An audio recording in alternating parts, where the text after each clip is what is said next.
Hi everyone, this is Sai Kumar. Welcome back to Shri Sai tutorial. ఎవరైనా కొత్తగా మన ఛానల్ని చూస్తున్నట్లయితే టెట్ 2 డిఎస్సికి సంబంధించినటువంటి లేటెస్ట్ అప్డేట్స్తో పాటు ఫ్రీ క్లాసెస్ని పొందాలి అనుకుంటే కనుక ఈ వీడియో క్రింద ఉన్నటువంటి రెడ్ కలర్ సబ్స్క్రైబ్ బటన్ని క్లిక్ చేసుకొని సబ్స్క్రైబ్ చేసుకోండి. పక్కనటువంటి ఆల్ నోటిఫికేషన్ బెల్ ఐకాన్ని క్లిక్ చేయడం ద్వారా నేను చేసేటువంటి ప్రతి వీడియో కూడా మీకు నోటిఫికేషన్ రూపంలోకి వస్తుంది. ఇక్కడ మనకు మొదటి క్వశ్చన్ కనుక చూసుకుంటే, క్రింది వాటిలో సరికానిది ఏది?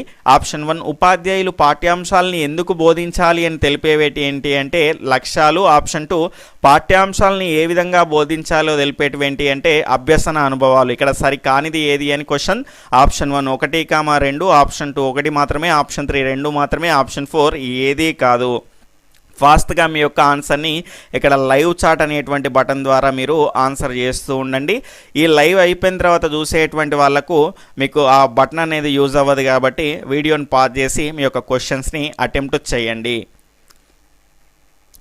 ఇక్కడ దీని యొక్క సరి అయినటువంటి సమాధానం ఆప్షన్ 4 అండి, ఏది కాదు. ఎందుకు అంటే సరికానిది ఏది అని అడగడం జరిగింది. ఇవి రెండు కూడా సరి అయినటువంటి స్టేట్మెంట్లే కాబట్టి ఏది కాదు అనేది మన యొక్క ఆన్సర్ అవుతుంది.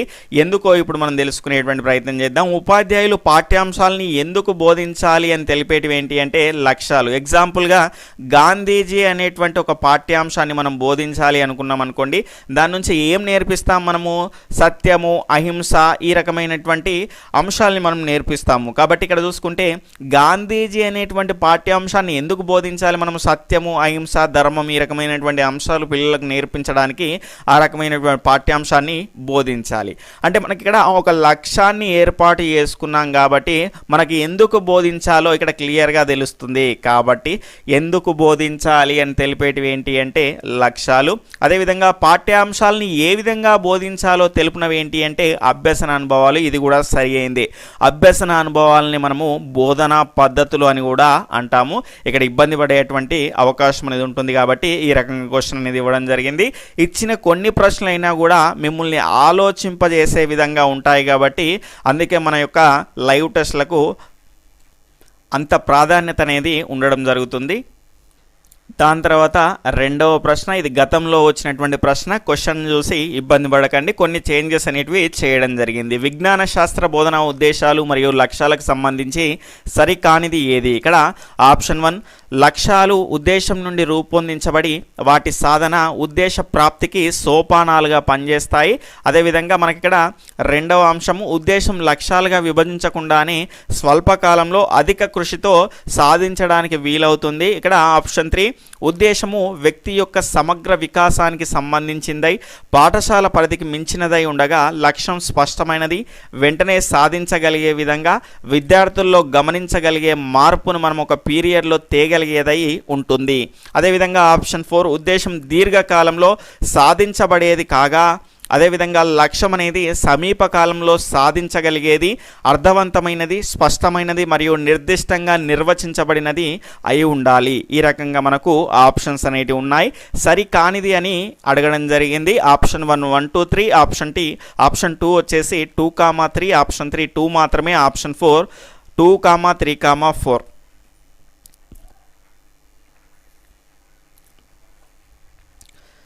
ఇక్కడ సరికానిది అడిగాడు కాబట్టి దీని యొక్క రైట్ ఆన్సర్ ఏమవుతుంది అంటే ఆప్షన్ 3 2 మాత్రమే ఇక్కడ దీని యొక్క రైట్ ఆన్సర్ అవుతుంది. అంటే సరికాని అంశంగా మనం ఇప్పుడు చెప్పుకోవచ్చు. ఉద్దేశం అనేది లక్ష్యాలుగా విభజించకుండానే అన్నాడు చూడండి. ఖచ్చితంగా ఉద్దేశం అనేది లక్ష్యాలుగా విభజించబడుతుంది. అదేవిధంగా అధిక కృషితో మనకు సాధించడానికి వీలవుతుంది అన్నాడు. ఓకే, కానీ ఇక్కడ లక్ష్యాలుగా మనకు విభజించిన తర్వాత అధిక కృషి చేస్తే మనకు ఉద్దేశం అనేది సాధించడానికి ఇక్కడ అవకాశం అనేది ఉంటుంది. కాబట్టి మిగిలినటువంటి అన్ని అంశాల గురించి మనం పట్టించుకోవాల్సినటువంటి అవసరం లేదు. సరికానిది అన్నాడు కాబట్టి నెగిటివ్గా ఏ అంశం ఉందో దాన్ని మనము గుర్తుపడితే సరిపోతుంది. ఆ రకంగా మనం క్వశ్చన్ని చూసి ఇబ్బంది పడకుండా ఈ రకంగా మీరు గుర్తించగలిగేటువంటి సామర్థ్యాన్ని ఎక్కువ ప్రాక్టీస్ చేయడం ద్వారా మీకు ఎక్కువ ప్రాక్టీస్ చేయడం ద్వారా మీకు రావడం జరుగుతుంది. ఇక్కడ మనకు మిగిలినటువంటి అంశాలు చూస్తే లక్ష్యాలు ఉద్దేశం నుండి రూపొందించబడతాయి. ఇప్పుడు చెప్పుకున్నాం కదా, వాటి సాధన ఉద్దేశ ప్రాప్తికి మనకు సోపానాలుగా మనకు పనిచేస్తాయి. ఒక పెద్ద లక్ష్యం ఉన్నది, చిన్న చిన్న లక్ష్యాలుగా మనం విడదీసి వాటన్నిటిని సాధిస్తూ మనకు ఉద్దేశం వరకు వెళ్ళిపోతాం. కాబట్టి ఆ రకంగా ఫస్ట్ ఆప్షన్ కూడా కరెక్టే. ఉద్దేశం వ్యక్తి యొక్క సమగ్ర వికాసానికి సంబంధించింది, పాఠశాల పరిధికి దాటింది. ఫర్ ఎగ్జాంపుల్ ఇక్కడ మనకు సంపూర్ణ మూర్తిమత్వం అనేది ఉంది. ఈ సంపూర్ణ మూర్తిమత్వం అనేది పాఠశాలలోనే జరగదు కదా, ఇది ఒక ఉద్దేశంగా మనం చెప్పుకుంటాము. కాబట్టి పాఠశాలకు మించిందై ఉంటుంది. లక్ష్యం అనేది స్పష్టంగా నెరవేరగలిగేది ఉంటుంది. ఇక్కడ మనం ఇంతకుముందు చెప్పుకున్నాం కదా, ఒక అంశం గురించి మనము పాఠ్యాంశంగా బోధిస్తాము, దానికి సంబంధించి మనం స్పష్టీకరణలు అనేటివి రాబడతాం. కాబట్టి తక్కువ కాలంలో మనం సాధించగలిగేది, ఒక పీరియడ్లో తేయగలిగేది లక్ష్యంగా చెప్పుకోవచ్చు.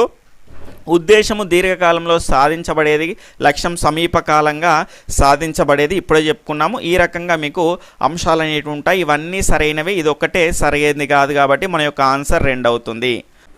తర్వాత మూడవ ప్రశ్న, ఈ స్పష్టీకరణ వినియోగానికి చెందినది. ఆప్షన్ 1 సంబంధిత వాస్తవాలు లేదా దత్తాంశాల నుంచి ముగింపు రాబట్టడం. ఆప్షన్ 2 ఎన్నుకున్న లక్షణాల ఆధారంగా అంశాలను వర్గీకరించుట. తర్వాత ఆప్షన్ 3 ఇవ్వబడిన స్టేట్మెంట్లో దోషాలని గుర్తించుట. ఆప్షన్ 4 వాస్తవాలను, భావనలను మొదలగు వాటిని గుర్తించడం. ఫాస్ట్గా మీ యొక్క ఆన్సర్ని తెలియజేయండి.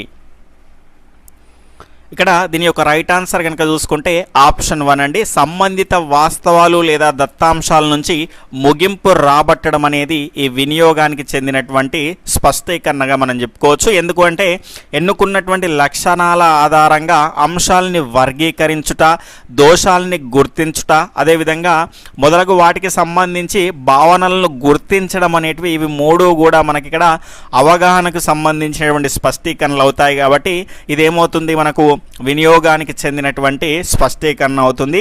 అదేవిధంగా వినియోగానికి సంబంధించినటువంటి సంబంధాలను ఏర్పరచడం, ఊహించడం, ఉపయోగాలను తెలపడం, సరైనటువంటి పద్ధతిని ఎంపిక చేయడం, సాధారణీకరించడం, అదేవిధంగా కారణాలు తెలపడం, కొత్త ఉదాహరణలు ఇవ్వడంతో పాటు దత్తాంశము సారాంశం కనుగొనడం కానీ, అదేవిధంగా సమస్యను పరిష్కరించడంలో ఇచ్చిన దత్తాంశం అనేది సరిపోతుందో లేదో తెలియజేయడం కానీ, నూతన దత్తాంశ ప్రతిపాదన కానీ, కారణానికి ఫలితానికి సంబంధాన్ని ఏర్పరచడం కానీ, ప్రాగుప్తీకరణ కానీ, అనుమతిని రాబట్టడం కానీ, ఈ రకమైనటువంటి అంశాలు వచ్చాయనుకోండి, మీరు వినియోగాన్ని టిక్ చేసేయండి.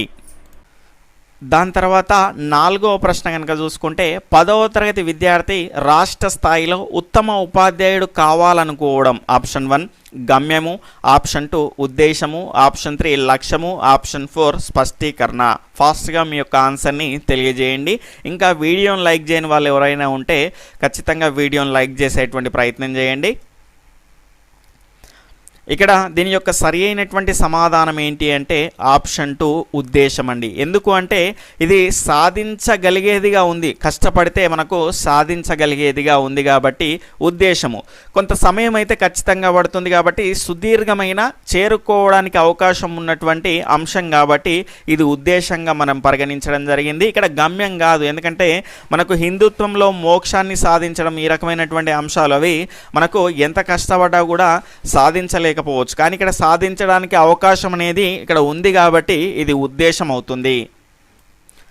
తర్వాత 5వ ప్రశ్న, సాంఘిక శాస్త్రంలో క్రింది వాటిలో సరైనటువంటి క్రమాన్ని గుర్తించండి. అంటే ఆరోహణ క్రమమైనా పర్లేదు, అవరోహణ క్రమమైనా పర్లేదు. ఇక్కడ ఆప్షన్ 1 గమ్యము, ఉద్దేశము, లక్ష్యము, ఆప్షన్ 2 లక్ష్యము, ఉద్దేశము, గమ్యము, ఆప్షన్ 3 ఉద్దేశము, ఆశయం, లక్ష్యము, ఆప్షన్ 4 ఆశయము, గమ్యము, లక్ష్యము.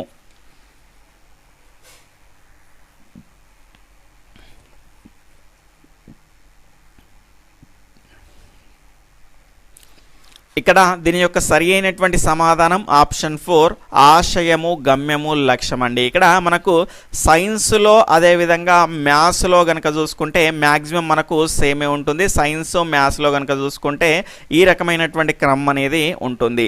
గమ్యము, దాని తర్వాత ఉద్దేశము, దాని తర్వాత లక్ష్యము. గమ్యం చాలా పెద్దది, దాని తర్వాత పెద్దది ఉద్దేశము, దాని తర్వాత మనకు లక్ష్యం, ఈ రకంగా ఉంటుంది. దాని తర్వాత కనుక చూసుకుంటే ఈ ఉద్దేశాన్ని మనము సైన్స్ లేదా మ్యాథ్స్లో కనుక చూసుకుంటే ఆశయం అని అంటాము. ఇదే రకంగా మనకు మ్యాక్సిమం ఎగ్జామ్లో కూడా ఇస్తూ ఉన్నాడు. అదేవిధంగా మనకు సోషల్కి వచ్చేసరికి ఇక్కడ తేడా అనేది ఉంటుంది. గమ్యం అనేది చిన్నదైపోతుంది, ఆశయము లేదా ఉద్దేశం అనేది పెద్దది ఉన్నతమైనది అవుతుంది. కాబట్టి ఈ రకంగా మనకు సోషల్లో కనుక చూసుకుంటే ఈ రకమైనటువంటి ప్యాటర్న్ అనేది ఉంటుంది. ఆశయము లేదా ఉద్దేశం అనేది పెద్దది, దాని తర్వాత గమ్యము, దాని తర్వాత లక్ష్యం. ఈ గమ్యం నుంచి లక్ష్యము, ఆశయం నుంచి గమ్యము, తర్వాత ఈ రకంగా మనకు ఏర్పడుతుంది. తర్వాత ప్రశ్న 6వ ప్రశ్న, క్రింది వాటిలో సరైనది ఏది? ఇక్కడ విద్యార్థి ప్రవర్తనను మొట్టమొదటిసారిగా వర్గీకరించింది బ్లూమ్స్. దాని తర్వాత ఆప్షన్ 2 1956లో అమెరికాలోని బోస్టన్ నగరం సమావేశంలో విద్యార్థి ప్రవర్తనను ఇక్కడ 3 రంగాలుగా విభజించారు. సరైనది ఏది అని క్వశ్చన్. ఆప్షన్ 1 1, 2, ఆప్షన్ 2 1 మాత్రమే, ఆప్షన్ 3 2 మాత్రమే, ఆప్షన్ 4 ఏది కాదు.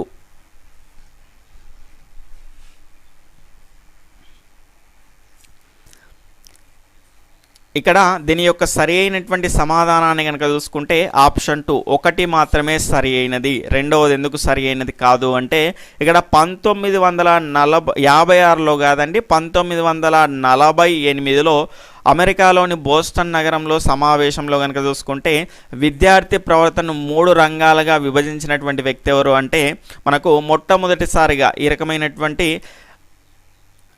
విభజన చేసినటువంటి వ్యక్తి BS Blooms, Benjamin Samuel Blooms అని అంటాము. తర్వాత 7వ ప్రశ్న, క్రింది వాటిలో సరైనవి ఏవి? ఇక్కడ ఆప్షన్ 1 ఉద్దేశాలు సాధించవచ్చు, సాధించలేకపోవచ్చు, ఇవి పాఠశాల పరిధి దాటినవి. ఆప్షన్ 2 లక్ష్యాలు ఖచ్చితంగా సాధించబడతాయి, పాఠశాల పరిధిలోనే ఉంటాయి. ఆప్షన్ 1 1, 2, ఆప్షన్ 2 1 మాత్రమే, ఆప్షన్ 3 2 మాత్రమే, ఆప్షన్ 4 ఏదీ కాదు.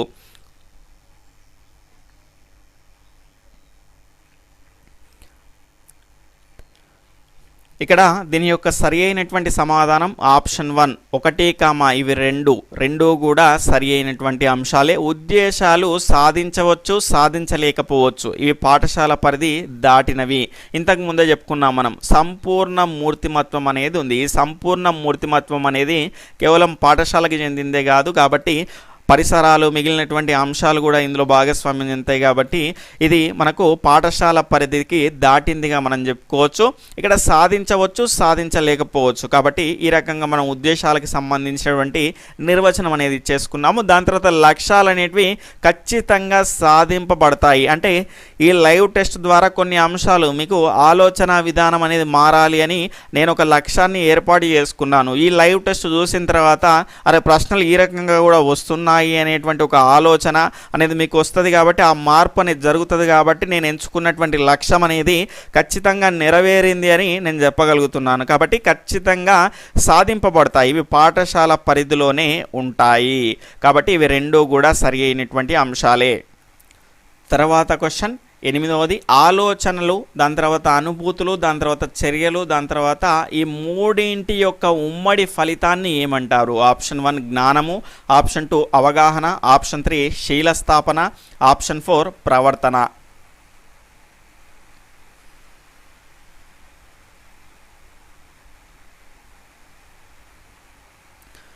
వర్షం అయితే వస్తుంది, ఆ వాయిస్ అనేది వినిపిస్తుందా అండి మీకు?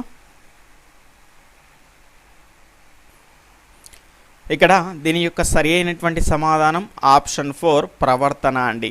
ఎందుకు సార్ అంటే ఇక్కడ చూసుకుంటే మనకు ఒక వెన్ చిత్రం గురించి మనం మాట్లాడుకుంటాము. ఇక్కడ వెన్ చిత్రంలో కనుక చూసుకుంటే ఈ రకంగా మనం 3 వెన్ చిత్రాలు తీసుకున్న తర్వాత ఇక్కడ మనము మొదటి దానిలో కనుక చూసుకుంటే ఆలోచన, థింకింగ్ని మనం తీసుకుంటాము. దాని తర్వాత కనుక చూసుకుంటే అనుభూతులు, ఫీలింగ్స్ని ఇక్కడ తీసుకుంటాము.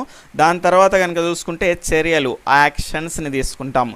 ఈ మూడింటి ద్వారా ఏర్పడినటువంటి ఉమ్మడి ప్రదేశాన్ని, ఫలితాన్ని మనం ఏమంటాం సార్? ప్రవర్తన అంటాము. ఈ ప్రవర్తన ఆధారంగానే మనకు 3 రంగాలుగా విభజించబడింది. జ్ఞానాత్మక రంగము, భావావేశ రంగము, మానసిక చలనాత్మక రంగంగా ఈ రకంగా మనకు డివైడ్ చేయబడింది ఈ యొక్క ప్రవర్తన ఆధారంగానే. తర్వాత 9వ క్వశ్చన్, క్రింది వాటిలో సరైనవి ఏవి? ఆప్షన్ 1 ప్రత్యక్షంగా బయటకు కనిపించేటువంటి లక్ష్యాలు జ్ఞానము, అవగాహన, వినియోగము. ఆప్షన్ 2 పరోక్షంగా బయటపడేటువంటి లక్ష్యాలు అభిరుచి, వైఖరి, ప్రశంస, నైపుణ్యము. ఇక్కడ సరైనవి ఏవి అని ప్రశ్న. ఆప్షన్ 1 1, 2, ఆప్షన్ 2 1 మాత్రమే, ఆప్షన్ 3 2 మాత్రమే, ఆప్షన్ 4 ఏది కాదు.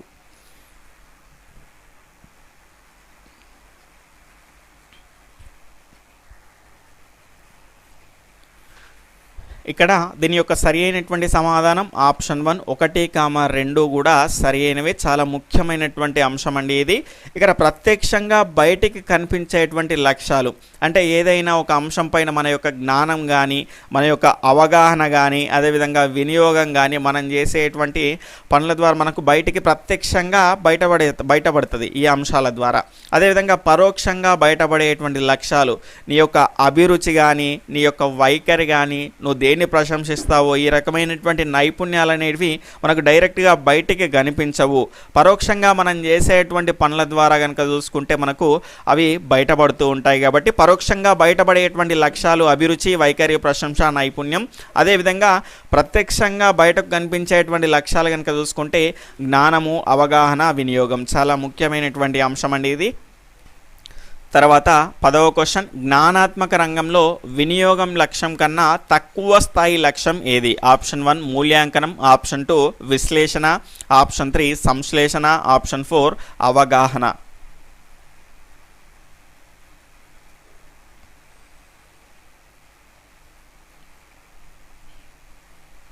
ఇక్కడ దీని యొక్క రైట్ ఆన్సర్ ఆప్షన్ 4 అవగాహన అండి. ఇక్కడ చూడండి, జ్ఞానాత్మక రంగంలో వినియోగం లక్ష్యం కన్నా తక్కువ స్థాయి లక్ష్యము అన్నాడు. ఇక్కడ మనము జ్ఞానాత్మక రంగంలో కనుక రాసుకుంటూ వెళ్తే కనుక జ్ఞానము, దాని తర్వాత అవగాహన, దాని తర్వాత వినియోగము, దాని తర్వాత విశ్లేషణ, దాని తర్వాత సంశ్లేషణ, దాని తర్వాత మూల్యాంకనం. ఈ రకంగా మనకు 6 రంగాలు, 6 ఉపరంగాలు అనేటివి ఉంటాయి. ఇందులో కనుక చూసుకుంటే ఇక్కడ ఏమన్నాడు? వినియోగం కంటే తక్కువ స్థాయి లక్ష్యము అన్నాడు. అంటే దానికి ముందుది ఏమవుతుంది? అవగాహన. ఈ రకంగా అవగాహన కంటే తక్కువ స్థాయి లక్ష్యము అన్నాడు అనుకోండి, జ్ఞానం అవుతుంది. తర్వాత 11వ ప్రశ్న, ఎక్స్ట్రాపులేషన్ అనేటువంటి అంశము ఇందులో ఉంటుంది. ఆప్షన్ 1 సంశ్లేషణ, ఆప్షన్ 2 అవగాహన, ఆప్షన్ 3 వినియోగము, ఆప్షన్ 4 విశ్లేషణ.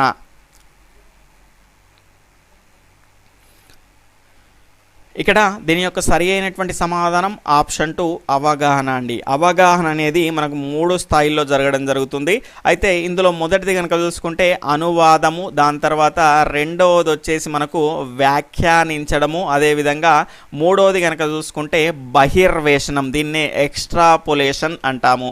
అనువాదము అంటే విద్యార్థి సంకేత రూపంలో ఉన్నటువంటి దాన్ని వాక్య రూపంలోకి కానీ, వాక్య రూపంలో ఉన్నటువంటి దాన్ని సంకేత రూపంలోకి మార్చడాన్ని మనం అనువాదం అంటాము. వ్యాఖ్యానించడం అంటే ఏదైనా ఒక అంశంపై సొంత అభిప్రాయాన్ని తెలియజేస్తే దాన్ని వ్యాఖ్యానించడం అంటాము. సొంత అభిప్రాయాన్ని తెలియజేస్తే దాని తర్వాత మనకు కావాల్సింది ఏంటి అంటే ఎక్స్ట్రాపులేషన్, బహిర్వేషణం. దీనిలో కనుక చూసుకుంటే మనకు మన దగ్గర ఉన్నటువంటి అంశాల ఆధారంగా రాబోయేటువంటి అంశాన్ని మనము ఊహించగలగడం, అంచనా వేయగలిగేటువంటి ప్రవర్తనని మనం ఏమంటాము అంటే వ్యాఖ్యానించడము అంటాము.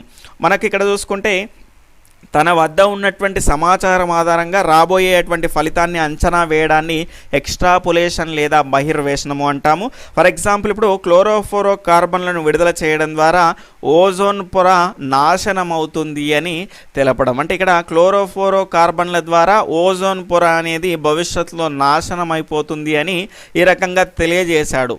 ఆ రకంగా కూడా ప్రశ్న అనేది రావడానికి అవకాశం అనేది ఉంటుంది. ఈ రకంగా క్లోరోఫ్లోరో కార్బన్లను విడుదల చేయడం ద్వారా ఓజోన్ పొర నాశనం అవుతుంది అని తెలపడం అనేది దీనికి సంబంధించింది. ఇక్కడ అనువాదము, వ్యాఖ్యానించము, దాని తర్వాత ఎక్స్ట్రాపులేషన్, ఈ రకంగా ఆప్షన్స్ ఇచ్చేసి క్వశ్చన్ ఆ రకంగా కూడా వేయడానికి అవకాశం అనేది ఉంటుంది.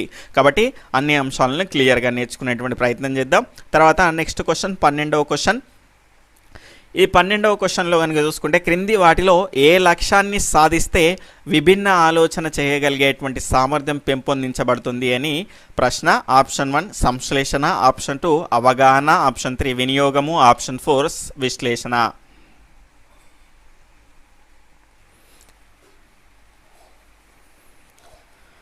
ఇక్కడ దీని యొక్క సరి అయినటువంటి సమాధానం ఆప్షన్ 1 సంశ్లేషణ అండి. ఇక్కడ క్రింది వాటిలో ఏ లక్ష్యాన్ని సాధిస్తే విభిన్న ఆలోచన చేయగలిగేటువంటి సామర్థ్యం పెంపొందించబడుతుంది అని అడగడం జరిగింది. ఇక్కడ విభిన్న ఆలోచన అనగానే మనకు గుర్తుకు రావాల్సింది ఏంటి అంటే సృజనాత్మకత. సృజనాత్మకత ఉన్నటువంటి వాళ్లకు విభిన్న ఆలోచన అనేది ఉంటుంది. ఒక ప్రశ్నకు అనేక సమాధానాలు అయితే ఇవ్వడం జరుగుతుంది. ఆ రకంగా మనకు విభిన్న ఆలోచన అంటే గుర్తుకు రావాల్సింది సృజనాత్మకత అనేది ఎందులో మనకు బయటకు వస్తుంది అంటే సంశ్లేషణ. విశ్లేషణ కంటే కష్టమైంది చిన్న చిన్న భాగాల్ని మనం ఏకం చేసి సమస్యను పరిష్కరించడాన్ని మనం ఏమంటాము అంటే విశ్లేషణ అంటాము. ఇక్కడ విశ్లేషణ కంటే సంశ్లేషణ అనేది చాలా కష్టము కాబట్టి ఇందులో కనుక చూసుకుంటే సృజనాత్మకత అనేది బయటపడుతుంది. తర్వాత 13వ క్వశ్చన్, మితిమీరినటువంటి సెల్ ఫోన్ల వినియోగం ఎంత ఉపయోగకరమో ఎంత హానికరమో అని నిర్ణయించగలగడం అనేది ఆప్షన్ 1 సంశ్లేషణ, ఆప్షన్ 2 అవగాహన, ఆప్షన్ 3 విశ్లేషణ, ఆప్షన్ 4 మూల్యాంకనం.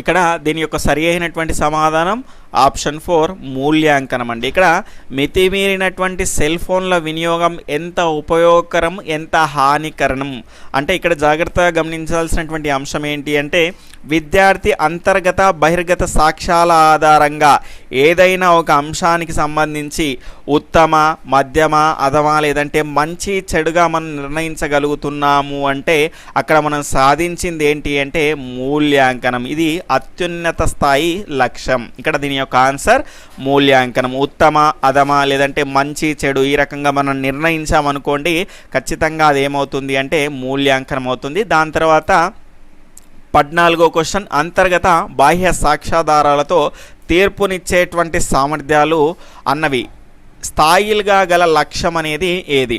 ఆప్షన్ 1 సంశ్లేషణ, ఆప్షన్ 2 అవగాహన, ఆప్షన్ 3 విశ్లేషణ, ఆప్షన్ 4 మూల్యాంకనం.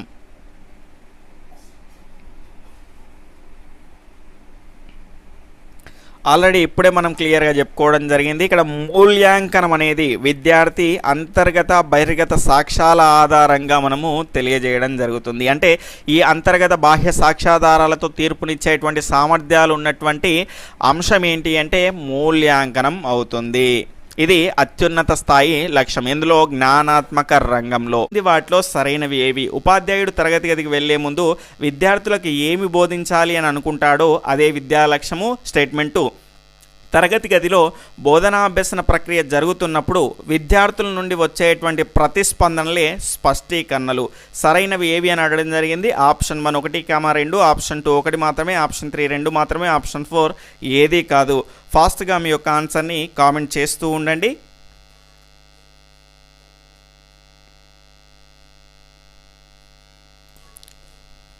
ఇక్కడ దీని యొక్క సరి అయినటువంటి సమాధానం ఆప్షన్ 1 1, 2 కూడా సరి అయినవే.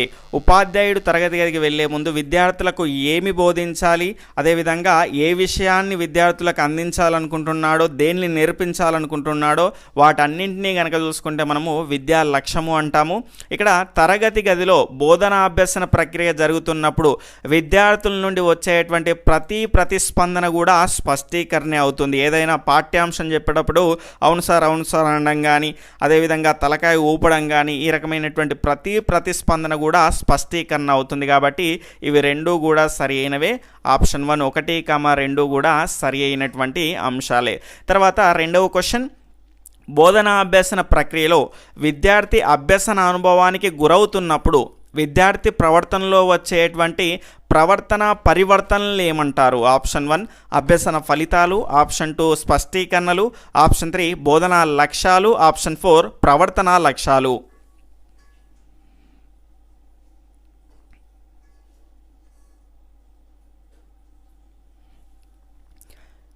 ఇక్కడ దీని యొక్క సరి అయినటువంటి సమాధానం ఆప్షన్ 2 స్పష్టీకరణలండి. ఇక్కడ బోధనాభ్యసన ప్రక్రియ జరుగుతున్నటువంటి సందర్భంలో విద్యార్థికి సంబంధించినటువంటి ఫర్ ఎగ్జాంపుల్ ఒక ఆహారానికి సంబంధించినటువంటి పాఠ్యాంశాన్ని బోధించేటువంటి సందర్భంలో దానికి సంబంధించినటువంటి నాలెడ్జ్ అనేది అంతకుముందు ఆ విద్యార్థికి ఉండకపోవచ్చు. ఆ పాఠ్యాంశం విన్న తర్వాత అతని యొక్క ప్రవర్తనలో ఖచ్చితంగా పరివర్తన అనేది వస్తుంది. ఇప్పటి నుంచి మనం ఈ రకమైనటువంటి ఆహారాన్ని తినాలి, ఈ కాలంలో ఈ రకమైనటువంటి వాటర్ తాగాలి, ఆ రకంగా అతని యొక్క పరివర్తన అనేది రావడం జరుగుతుంది ప్రవర్తనలో. దాన్నే మనం ఏమంటాము అంటే స్పష్టీకరణలు అంటాము. చాలా ఇంపార్టెంట్ నిర్వచనం అండి, ఎగ్జామ్లో రావడానికి అవకాశం ఉన్నటువంటి నిర్వచనం. దాని తర్వాత మూడవ క్వశ్చన్, పాఠ్యాంశం పూర్తయిన తర్వాత ఆ పాఠానికి సంబంధించినటువంటి లక్ష్యాలు లేదా లక్షణాలు విద్యార్థి మెదడులో నిలిచి ఉండడం అనేది ఆప్షన్ 1 కనీస అభ్యసన స్థాయి, ఆప్షన్ 2 అభ్యసన ఫలితం, ఆప్షన్ 3 వచ్చేసి మనకు ప్రవర్తన లక్ష్యము, ఆప్షన్ 4 వచ్చేసి ప్రావీణ్యత స్థాయి. ఫాస్ట్గా మీ యొక్క ఆన్సర్ని తెలియజేయండి. ఇంకా లైక్ చేయని వాళ్ళు ఎవరైనా ఉంటే తప్పకుండా లైక్ చేసేటువంటి ప్రయత్నం చేయండి, మిగతా వాళ్ళకు కూడా రీచ్ అయ్యేటువంటి అవకాశం అనేది ఉంటుంది.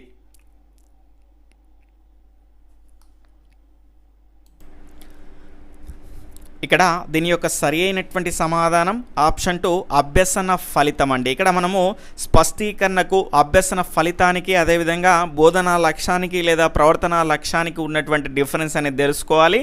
అన్ని క్వశ్చన్స్ చెప్పిన తర్వాత మీకు క్లియర్గా వివరించేటువంటి ప్రయత్నం చేస్తాను.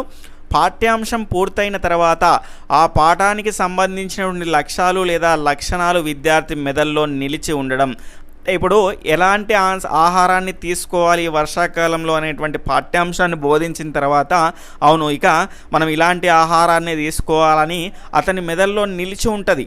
ఆ రకమైనటువంటి నిలిచి ఉన్నటువంటి ప్రవర్తనని ఏమంటాము అంటే అభ్యసన ఫలితము అంటాము. ఎప్పుడు ఇక్కడ పాఠ్యాంశం పూర్తయిన తర్వాత, ఆ పాఠ్యాంశం జరుగుతున్నప్పుడు అని మనకు అక్కడ స్టేట్మెంట్ అనేది కనిపించింది అనుకోండి, అక్కడ ప్రతిస్పందనలు కనిపించాయి అనుకోండి, అది స్పష్టీకరణ అవుతుంది. దాని తర్వాత మనకి ఇక్కడ 4వ క్వశ్చన్, విద్యార్థి ఏదైతే తన మెదడులో నిలుపుకున్నాడో తన ప్రవర్తనలో స్పష్టంగా చూపిస్తే దానిని ఆప్షన్ 1 కనీస అభ్యసన స్థాయి, ఆప్షన్ 2 అభ్యసన ఫలితము, ఆప్షన్ 3 బోధనా లక్ష్యము, ఆప్షన్ 4 ప్రావీణ్యత స్థాయి.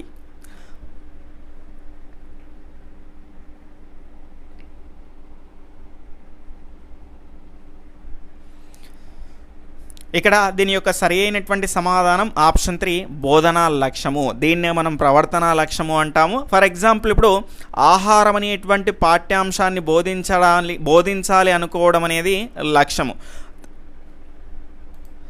బోధించిన తర్వాత ఇలాంటి ఆహారాన్ని ఇక ముందు మనం తీసుకోవాలి అని అతని మెదడులో నిలిచి ఉండడం అనేది అదేంటి అంటే మనకు అభ్యసన ఫలితం అవుతుంది. అలా కాకుండా అతని ప్రవర్తనలో చూపెట్టాడు అనుకోండి, ఫర్ ఎగ్జాంపుల్ ఇంటికి వెళ్ళిన తర్వాత చల్లటి అన్నం ఉంది, ఎప్పుడో నిన్నటి అన్నం ఉంది, అది తినకూడదు, అలాంటి ఆహారం తింటే కడుపు పాడవుతుంది అని ఇంట్లో అమ్మతో చెప్పి అలాంటి ఆహారం మనం తినకూడదు, రాత్రే మనం తక్కువ పెట్టుకొని వీలైనంత సరిపడేంత అన్నం పెట్టుకొని వేడి అన్నం అనేది తినాలి అని ఆ రకంగా ప్రవర్తనలో చూపెట్టాడు అనుకోండి, అది ఏమవుతుంది అంటే బోధనా లక్ష్యం అవుతుంది.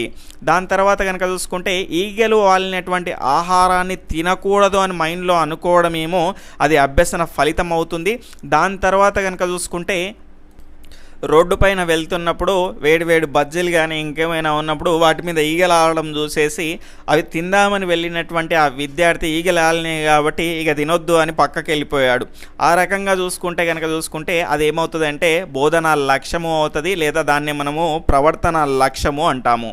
దాని తర్వాత కనుక చూసుకుంటే 5వ క్వశ్చన్, ఉపాధ్యాయుడు చెప్పినటువంటి పాఠం విద్యార్థులకు 80% అర్థమైతే దాన్ని ఈ స్థాయిగా పిలుస్తారు. ఆప్షన్ 1 కనీస అభ్యసన స్థాయి, ఆప్షన్ 2 ప్రావీణ్యత స్థాయి, ఆప్షన్ 3 అత్యున్నత ప్రతిభా స్థాయి, ఆప్షన్ 4 ఉన్నత ప్రతిభా స్థాయి.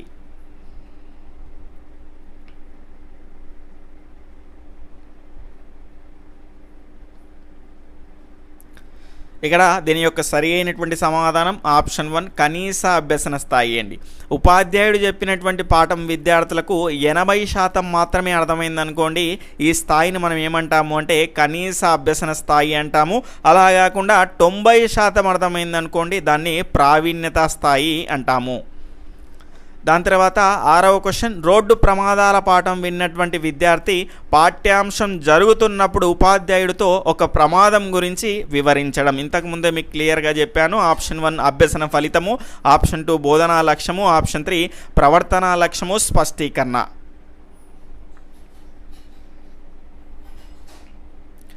ఇక్కడ దీని యొక్క సరి అయినటువంటి సమాధానం ఏమవుతుంది అంటే ఆప్షన్ 4 స్పష్టీకరణ అవుతుంది.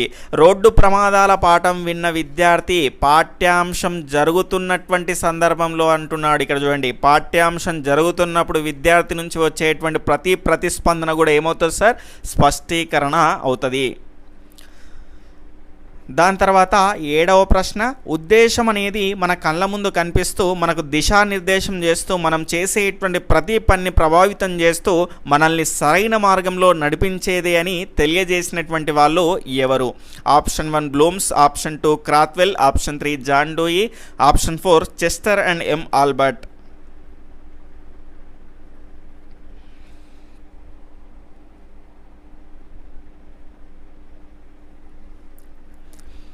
ఇక్కడ దీని యొక్క సరి అయినటువంటి సమాధానం ఆప్షన్ 3 జాన్ డూయి అండి. ఈ రకమైనటువంటి నిర్వచనం ఇచ్చింది ఎవరు అంటే ఆప్షన్ 3 జాన్ డూయి గారు. దాని తర్వాత మనకి ఇక్కడ 8వ క్వశ్చన్, క్రింది వాటిలో అసంబద్ధ వాక్యం ఏది? ఆప్షన్ 1 గమ్యాలు దగ్గరి ఉద్దేశాలు, లక్ష్యాలు ఉద్దేశాల నుంచి ఉద్భవిస్తాయి, గమ్యాల పరిధి విశాలమైనది, ఆప్షన్ 4 విషయాన్ని బట్టి లక్ష్యాలు మారుతూ ఉంటాయి.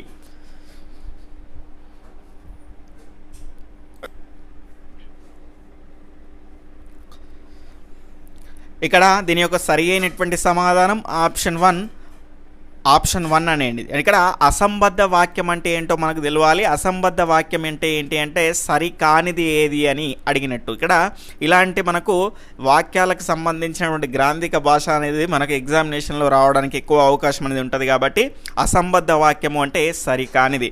గమ్యాలు అనేటివి దగ్గరి ఉద్దేశాలు కాదండి, సుదూరమైనటువంటి చాలా ఎక్కువ మొత్తంలో మనం సాధించాలి అనుకునేటువంటి సూక్ష్మంలో మోక్షం పొందడం ఆ రకమైనటువంటి, అంటే పోలియోని ప్రపంచవ్యాప్తంగా మొత్తంగా నిర్మూలించడం ఆ రకంటే చాలా పెద్ద వాటిని మనం ఏమంటామంటే గమ్యాలు అంటాం. కాబట్టి అవి సుదూరమైనటువంటివి, దగ్గరవి కాదు. ఇవన్నీ కూడా మనకు తెలిసినటువంటి అంశాలే. లక్ష్యాలు ఉద్దేశాల నుంచే ఉద్భవిస్తాయి. గమ్యాల పరిధి విశాలమైనది, ఇప్పుడే మనం చెప్పుకున్నాం కదా, చాలా విశాలమైనటువంటివి, దగ్గరవి మాత్రం కాదు. విషయాన్ని బట్టి లక్ష్యాలు అనేటివి మారుతూ ఉంటాయి. ఒక్కొక్క విషయానికి ఒక్కొక్క లక్ష్యం అనేది ఉంటుంది.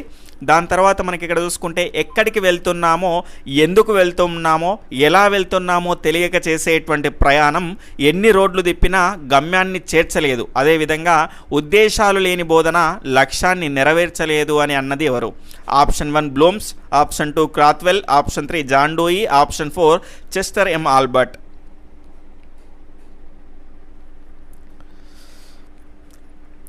ఈ రకమైనటువంటి గమ్మత్తైన నిర్వచనాన్ని ఇచ్చింది చెస్టర్ ఎం ఆల్బర్ట్. తర్వాత 10వ క్వశ్చన్, క్రింది వాటిలో సరైనటువంటి స్పష్టీకరణ ఏది? విద్యార్థి అర్థవంతంగా అనర్గళంగా వివరిస్తాడు. స్టేట్మెంటు ఉపాధ్యాయుడు చతురస్రానికి దీర్ఘచతురస్రానికి తేడాలు తెలుపును. తర్వాత ఆప్షన్ 3 విద్యార్థులందరూ భారతదేశంలో తెలంగాణ మరియు ఆంధ్రప్రదేశ్ను గుర్తిస్తారు. ఆప్షన్ 4 విద్యార్థి నీటి సాంద్రతలను ఇతర సాంద్రతలతో పోలుస్తాడు.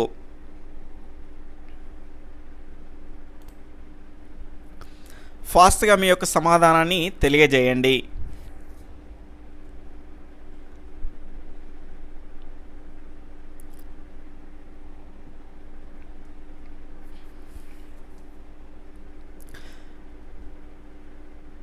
ఇక్కడ సరైన స్పష్టీకరణ ఏది అని అడగడం జరిగింది. Option 4 is right answer. ఎందుకు సార్ అంటే ఇక్కడ విద్యార్థి అర్థవంతంగా అనర్గళంగా వివరిస్తాడు. దేన్ని వివరిస్తాడు అన్నదా ఇక్కడ స్పష్టంగా లేదు. స్పష్టీకరణ ఎప్పుడైనా కూడా స్పష్టంగా ఉండాలి. తర్వాత ఉపాధ్యాయుడు చతురస్రానికి దీర్ఘచతురస్రానికి తేడాలు తెలుపును. ఇక్కడ కర్త ఎవరు సార్? ఉపాధ్యాయుడు. ఎప్పుడూ కూడా స్పష్టీకరణలో మనం గుర్తుపెట్టుకోవాల్సినటువంటి అంశం ఏంటి అంటే విద్యార్థినే కర్తగా చేసి చెప్పాలి. తర్వాత విద్యార్థులందరూ భారతదేశంలో తెలంగాణ మరియు ఆంధ్రప్రదేశ్ని గుర్తిస్తారు అన్నారు. ఇదెందుకు రాంగ్ అంటే విద్యార్థులు అందరూ అన్నాము, ఏకవాక్యంగా చెప్పాలి, ఒకే విద్యార్థి పరంగా చెప్పాలి. స్పష్టీకరణ అనేది ఎల్లప్పుడూ కూడా ఇక్కడ చూడండి క్లియర్గా ఉంది. విద్యార్థి నీటి సాంద్రతలను ఇతర సాంద్రతలతో పోలుస్తాడు. ఇక్కడ ఒకరే విద్యార్థి ఉండడం జరిగింది, విద్యార్థి పరంగానే చెప్పడం జరుగుతుంది. అదేవిధంగా సాంద్రతలను, నీటి సాంద్రతలను ఇతర సాంద్రతలతో పోలుస్తాడని ఇక్కడ క్లియర్గా చెప్పడం జరిగింది. కాబట్టి ఇది సరి అయినటువంటి స్పష్టీకరణ. తర్వాత 11వ క్వశ్చన్, ప్రాస్ట్ ప్రకారము లక్ష్యాల యొక్క లక్షణాల్లో లేనిది. ఆప్షన్ 1 లక్ష్యాలు ముందుగా నిర్వచించబడాలి. ఆప్షన్ 2 సంపూర్ణ వాక్యాలుగా ఉండకూడదు. ఆప్షన్ 3 వచ్చేసి అసందర్భంగా సందిగ్ధంగా ఉండకూడదు. ఆప్షన్ 4 విద్యార్థి ప్రవర్తనలోని పరివర్తనను సూచించే విధంగా ఉండాలి.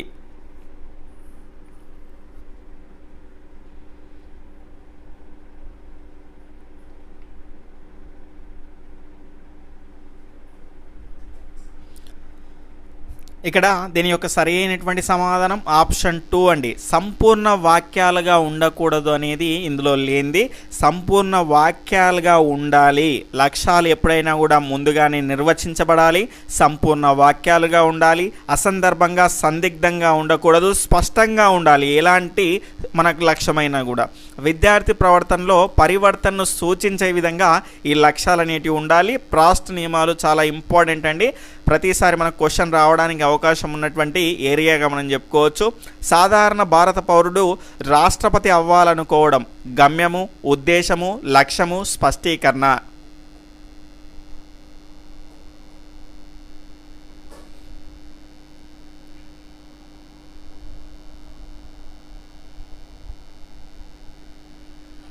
ఇక్కడ దీని యొక్క రైట్ ఆన్సర్ ఆప్షన్ 2 ఉద్దేశం అండి. ఎందుకు సార్ అంటే భారత పౌరుడు అంటే కొంత సర్టెన్ ఏజ్ లిమిట్ వచ్చిన తర్వాత కొన్ని అర్హతలు ఉన్న తర్వాత అతను రాష్ట్రపతి అవ్వాలనుకోవడం అనేది ఉద్దేశం అవుతుంది. ఎందుకంటే సుదీర్ఘమైనటువంటిది, కష్టపడితే చేరుకోగలిగేది. అంటే ఇప్పుడు చాయ్ వాలా మనకు భారత ప్రధాని అయ్యాడు కదా, ఆ రకంగా మనకు ఇది ఉద్దేశం కిందికి వస్తుంది. అదేవిధంగా పాకిస్తాన్ అభ్యర్థి మనకు భారతదేశానికి రాష్ట్రపతి కావాలనుకోవడం అనేది గమ్యం అవుతుంది.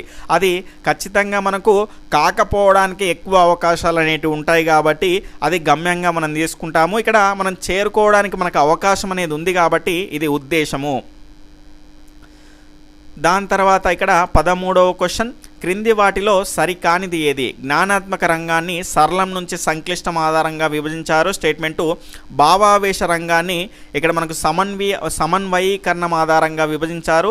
స్టేట్మెంట్ 3 మానసిక చలనాత్మక రంగాన్ని అంతర్వృద్ధీకరణ ఆధారంగా విభజించారు. ఆప్షన్ 1 1, 2, ఆప్షన్ 2 2, 3, ఆప్షన్ 3 1, 3, ఆప్షన్ 4 ఏది కాదు. ఇక్కడ సరి కానిది ఏది అని అనడం జరిగింది. ఆప్షన్ 3 ఆప్షన్ 2 వచ్చేసి మనకి ఇక్కడ 2, 3 అనేది దీని యొక్క రైట్ ఆన్సర్ అవుతుంది. ఇక్కడ జ్ఞానాత్మక రంగాన్ని సరళం నుంచి సంక్లిష్టం ఆధారంగా విభజించడం జరిగింది. భావావేశ రంగాన్ని కనుక చూసుకుంటే మనకు అంతర్వృద్ధీకరణం ఆధారంగా విభజించడం జరిగింది. ఈ అంతర్వృద్ధీకరణం అంటే ఏం సార్ అంటే భావావేశ రంగం అనేది హృదయానికి సంబంధించింది, అంతా లోపలే జరుగుతుంది కాబట్టి అంతర్వృద్ధీకరణం ఆధారంగా విభజించడం జరిగింది. మానసిక చలనాత్మక రంగాన్ని కనుక చూసుకుంటే సమన్వయీకరణం ఆధారంగా విభజించడం జరిగింది. సమన్వయీకరణం ఏంటి అంటే కర్మేంద్రియాలకు సంబంధించింది కాబట్టి మానసిక చలనాత్మక రంగము శరీరము, తర్వాత మనకు కండరాలు, కాళ్ళు, చేతులు ఇవన్నింటికి కనుక మనకు సమన్వయీకరణం కావాలి కాబట్టి దీని ఆధారంగా విభజించడం జరిగింది. ఇవి రెండు సరి అయినవి కావు. దీనికి దానికి ఇవ్వడం జరిగింది కాబట్టి 2, 3 అనేవి సరి అయినవి కావు. ఇక్కడ ఎవ్రీడే మనం కండక్ట్ చేసినటువంటిది మామూలుగా మీకు టెస్ట్ రూపంలో లైవ్ టెస్ట్ లాగా మీకు ఈ వీడియో యొక్క డిస్క్రిప్షన్లో అందుబాటులో ఉంటుంది. దాన్ని క్లిక్ చేసి నిన్న రాయని వాళ్ళు ఎవరైనా కానీ డైలీ మీకు ఒక రోజుకు ముందు దాన్ని మనము అప్డేట్ చేయడం జరుగుతుంది. అక్కడ నుంచి మీరు ఆ టెస్ట్లని మామూలుగా మనము ఆన్లైన్ టెస్ట్లు రాస్తాము, ఆ రకంగా మీరు ఫ్రీగానే రాసేటువంటి ప్రయత్నం చేయండి.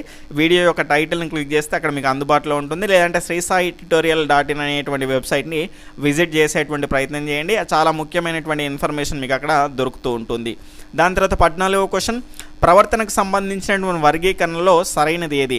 3 రంగాలు 15 ఉపరంగాలు 6 లక్ష్యాలు, 3 రంగాలు 16 ఉపరంగాలు 7 లక్ష్యాలు, 3 రంగాలు 16 ఉపరంగాలు 6 లక్ష్యాలు, 3 రంగాలు 15 ఉపరంగాలు 7 లక్ష్యాలు.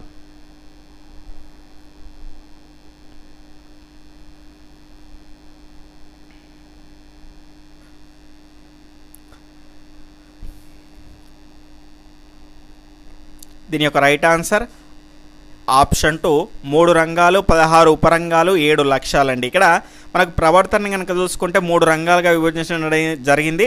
జ్ఞానాత్మక రంగము, అదేవిధంగా భావావేశ రంగము, దాని తర్వాత మానసిక చలనాత్మక రంగము, ఈ రకంగా 3 రంగాలుగా విభజించడం జరిగింది. ఇందులో కనుక చూసుకుంటే 16 ఉపరంగాలు, జ్ఞానాత్మక రంగంలో 6, అదేవిధంగా భావావేశ రంగంలో 5, దాని తర్వాత మానసిక చలనాత్మక రంగంలో 5, మొత్తంగా మనకు 16 ఉపరంగాలు అనేవి ఉన్నాయి. ఒక్కొక్క రంగంలో కనుక చూసుకుంటే అంటే ఒక్కొక్క జ్ఞానాత్మక రంగానికి సంబంధించి మనకు లక్ష్యాలు కనుక చూసుకుంటే 3 ఉంటాయి. అదేవిధంగా భావావేశ రంగానికి సంబంధించి మనకు 3 ఉంటాయి, అభిరుచి, వైఖరి, ప్రశంస. అదేవిధంగా మనకు మానసిక చలనాత్మక రంగంలో నుంచి చూసుకుంటే ఒకటి ఉంటుంది, అదే నైపుణ్యము లేదా దాన్ని కౌశలము అంటాము. రేపు మనం క్లియర్గా వివరించుకునేటువంటి ప్రయత్నం చేద్దాం.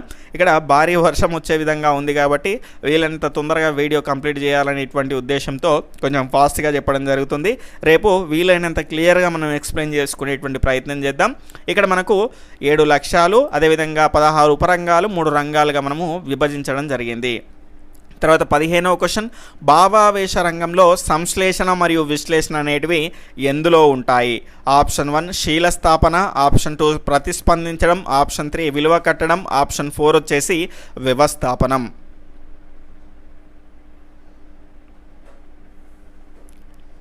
ఇక్కడ దీని యొక్క రైట్ ఆన్సర్ ఆప్షన్ 4 వ్యవస్థాపనంలో ఉంటాయి. దీన్ని వ్యవస్థీకరణం అని కూడా అంటాము. సంశ్లేషణ, విశ్లేషణ అనేటువంటివి మనకు భావావేశ రంగానికి సంబంధించినటువంటి వ్యవస్థాపనంలో ఉంటాయి.